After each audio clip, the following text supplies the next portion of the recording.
Second day morning breakfast முடிச்சுட்டு டைரெக்டாக main ஃபால்ஸ்க்கு தான் போயிருந்தோம். ஃபால்ஸில் தண்ணி பயங்கரமாக சாரலோடு அடிச்சுக்கிட்டு இருந்துச்சு. நாங்கள் நிற்கிற இடம் வரைக்கும் சாரல் அடிச்சிச்சு. ஸோ நேற்று எந்த ஷாப்பிங்கும் பண்ணலன்னு சொல்லியிருந்தோம்ல. ஸோ இங்கே வந்து ஸ்பைசஸ் எல்லாம் நல்லா இருந்துச்சு ஃப்ரெஷ்ஷாக.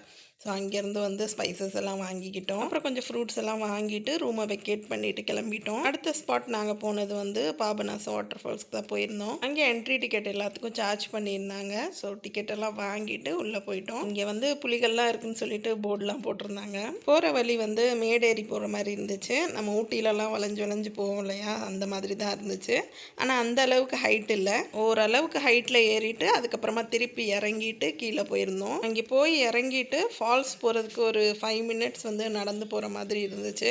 ஸோ உள்ளே வந்து ஃபோன் எடுத்துகிட்டு போகல, கார்லேயே வச்சுட்டு நல்லா ஃப்ரெஷ்ஷாக குளிச்சுட்டு வந்தாச்சு. வந்தோடனே இங்கே பார்த்தீங்கன்னா லங்கூர் குரங்கு, இது வந்து கொஞ்சம் வித்தியாசமான வெரைட்டி. கையில் பிஸ்கட் வச்சுட்டு இருந்ததை பார்த்துட்டு அவ்வளோ தூரத்துலேருந்து ஓடி வந்துருச்சு. ஸோ பிஸ்கட்டை தூக்கி போட்டு நாங்கள் வந்து கிளம்பிட்டோம். அடுத்த ஸ்பாட் நாங்கள் போனது வந்து மணிமுத்தார் டேமுக்கு தான் போயிருந்தோம். ஸோ அங்கேயுமே வாட்டர் ஃபால்ஸ் இருக்கு இல்லையா, ஸோ அங்கேயே குளிக்கலான்னு சொல்லிட்டு தான் போயிருந்தோம். ஆனால் அங்கே போனோடனே வெளியில் சொல்லிட்டாங்க உள்ளே வந்து குளிக்க அலவுடு இல்லைன்னு. அதே மாதிரி சாப்பிட்ற பொருட்கள் ஏதாவது வச்சுருந்தோன்னா அது எல்லாத்தையுமே வாங்கிக்கிறாங்க. ரிட்டன் வரும்போது கொடுத்துட்றாங்க. சரி இவ்வளோ தூரம் வந்துட்டோம், ஃபால்ஸையாவது பார்த்துட்டு போவோம்னு சொல்லிட்டு உள்ளே போயிட்டு கொஞ்சம் ஃபோட்டோஸ் வீடியோஸ்லாம் எடுத்துக்கிட்டோம். ஸோ செம்ம வியூவாக இருந்துச்சு.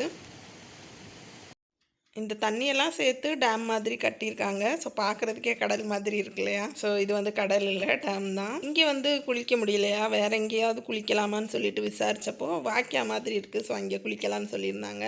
ஸோ டேம்லேருந்து வர தண்ணி தான் இந்த மாதிரி ஃப்ளோ ஆகிட்டே போயிட்டே இருக்குது. ஸோ இங்கே தான் குளிச்சிருந்தோம். செம்ம ரெஃப்ரெஷிங்காக சூப்பராக இருந்துச்சு. பிள்ளைங்களுக்கு ஃபால்ஸை விட இதில் தான் ரொம்ப என்ஜாய் பண்ணி குளித்தாங்க. குளித்து முடிச்சுட்டு கொஞ்சம் வெரைட்டிஸான ஃப்ரூட்ஸ்லாம் வாங்கிட்டு வந்திருந்தோம். ஸோ அது எல்லாமே டேஸ்ட் பார்த்துக்கிட்டு இருந்தோம். ஸோ இது வந்து பார்த்திங்கன்னா குட்டியாக பலாப்பழம் மாதிரி இருந்துச்சு. ஆனால் டேஸ்ட் கொஞ்சம் டிஃப்ரெண்ட்டாக இருந்துச்சு. அடுத்து இந்த பழம் வந்து பார்க்க ஆரஞ்சு மாதிரி இருக்குது. ஆனால் கட் பண்ண உடனே பார்த்தீங்கன்னா சப்போட்டா இருக்கும் இல்லையா, ஸோ அந்த மாதிரி தான் இருந்துச்சு. ஆனால் டேஸ்ட் வந்து சப்போட்டா மாதிரி இல்லை, கொஞ்சம் வித்தியாசமாக இருந்துச்சு. பழங்கள் பேர்லாம் எனக்கு தெரியல. இதுவுமே கொஞ்சம் வித்தியாசமான ஒரு பழமாக இருந்துச்சு. ஆனால் டேஸ்ட் நல்லா இருந்துச்சு இதோடது. அப்புறம் கடைசியாக வந்து ட்ராகன் ஃப்ரூட், இது வந்து ஏற்கனவே சாப்பிட்ட பழம் தான். ஸோ இதையுமே டேஸ்ட் பண்ணிவிட்டு அப்படியே அங்கேருந்து கிளம்பியாச்சு. அப்புறம் சொல்ல மறந்துட்டேன், மங்குஸ்தான் வந்து அங்கே நிறையா கிடச்சிச்சு. ஸோ அது வந்து நிறையா வாங்கி சாப்பிட்ருந்தோம். ஸோ இதோட அப்படியே வீட்டுக்கு கிளம்பியாச்சு. அவ்வளோதான், இதோட குற்றால விலாக முடிச்சுக்கலாம்.